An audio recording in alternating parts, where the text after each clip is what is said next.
Dunia di ujung jari. Tapi, adakah jari kita dipandu oleh hati atau sekadar nafsu? Saya Muhammad Melkon. Ikuti saya dalam kukusan tajuk Ilmu di Hati Teknologi Memperkasakan Generasi. Gambar aku. Handsome ni saya. Apa ni mereka cakap? Berani dia minta gambar aku dalam grup kelas. Aku balas dia rasa. Siaplah kau. Kalau kita balas dengan marah, apa bezanya kita dengan mereka? Ingat pesan cikgu, adab itu lebih tinggi daripada ilmu. Sebab kawan-kawan, teknologi pada hari ini bukan sekadar permainan. Tetapi, murid-murid pada hari ini berdepan dengan cabaran yang lebih besar. Antaranya ialah ketagihan hingga melupakan waktu belajar. Amirul, cikgu dah panggil. Dah masuk kelas. Sekejaplah, ni pusingan terakhir. Aku dah nak jadi MVP dah pun. Cikgu cakap nak pergi. Cepat. Ish, aku dah kalah dah. Semua sebab kau. Yang kedua, terpedaya dengan maklumat palsu yang tidak sah.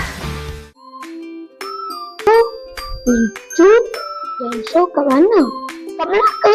Yeay! Bila kita dengar beberapa orang murid dan guru mengenai ilmu dan adab dalam menggunakan bahan digital. Apakah aplikasi yang kamu gunakan dalam pembelajaran? Bagi saya menggunakan aplikasi ChatGPT dan Gemini. Untuk ChatGPT, saya menggunakannya untuk menyemak soalan selepas saya membuat kerja rumah.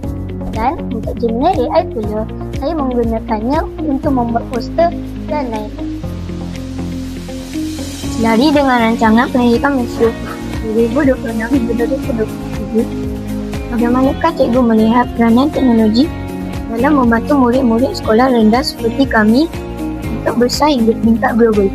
Okey, rancangan Pendidikan Malaysia 2026-2035, teknologi bukan lagi satu pilihan.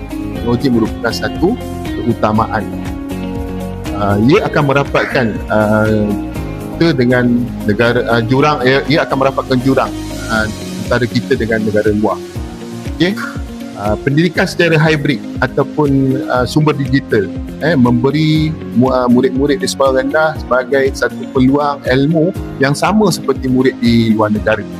Okey, melalui teknologi juga kamu akan dapat belajar secara kendiri, berfikiran secara kritis, dan kamu boleh menyelesaikan satu masalah yang kompleks.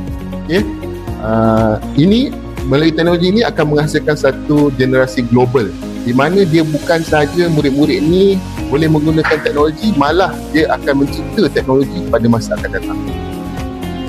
Apakah pesanan cikgu kepada kami, generasi muda, supaya teknologi yang kami pegang hari ini tidak merosakkan jati diri kami sebagai anak Malaysia? Okey, kalau kita berbalik kepada jati diri anak Malaysia, cikgu boleh merujuk ataupun mengambil satu pepatah Melayu lah, di mana bumi dipijak, di situ langit dijunjung. Di sekolah kita diasuh, diajar, dididik daripada peringkat rendah lagi tentang nilai keagamaan, nilai kebudayaan, nilai kemasyarakatan. Seiring dengan perkembangan teknologi yang kita lalui, kita mesti membawa sekali nilai-nilai ini supaya teknologi dengan nilai yang ada pada diri kita akan berkembang dengan seiringnya pada masa akan datang. Apakah kamu menggunakan teknologi dalam pembelajaran? Ya, saya menggunakan teknologi dalam pembelajaran seperti ChatGPT dan Gemini AI. Apakah pesanan kamu kepada kawan-kawan yang menggunakan teknologi dalam pembelajaran? Jangan menjadi hamba gadget. Jadilah tuan yang berilmu, hebat dan beradab semasa menggunakan teknologi. Dunia digital adalah lautan yang sangat luas. Tetapi, tanpa ilmu dan adab, takkan tenggelam dan hanyut. Justru ilmu di hati ialah penunjuk arah supaya teknologi yang memperkasakan kita tidak memusnahkan generasi yang akan datang.